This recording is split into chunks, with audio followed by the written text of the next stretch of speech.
বাজার থেকে তালশাঁস নিয়ে এসছে, তালশাঁস না তালকুয়া বলে, তালকুয়া। বেশ নরম, একবার থলথল করছে একবার, একদম নরম কুচি কুচি।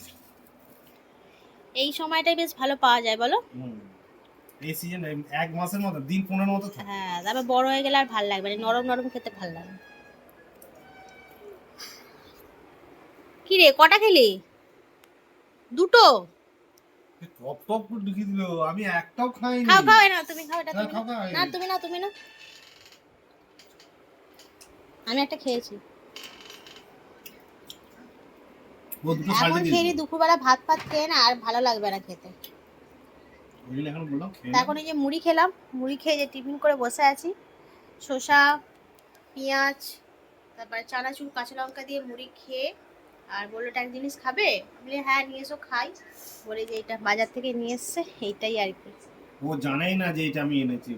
কি করে জানবো? তুমি যদি নিয়ে এসে কোথাও লুকিয়ে রেখে দাও, আমি জানবো কি করে? এসে ফ্রিজে রেখে দিয়েছে, তাহলে ঠান্ডা ঠান্ডা ঠান্ডা ঠান্ডা ভালো লাগে। হাই দেখো, হাত দাও বলছে।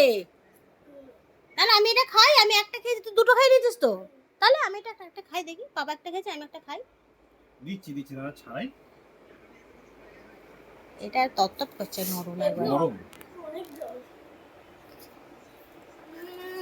তুই ছাড়াতে পারবি না, ঠিক আছে ছাড়াতে পারবি না বাবা। জলে ভর্তি, জল ঢালে খুব ভালো লাগে। এটাই খেয়ে নেবো। বসে বসে তালকুয়া খাচ্ছি, এখন রান্না বান্না কিছু হয় না, 11টা বেজে গেল। কি হবে রান্না করলে তো খেয়ে রান্না করবো, অনেক কাজ, রান্না বান্না চান পুজো অনেক কিছু বাকি পড়ে আছে।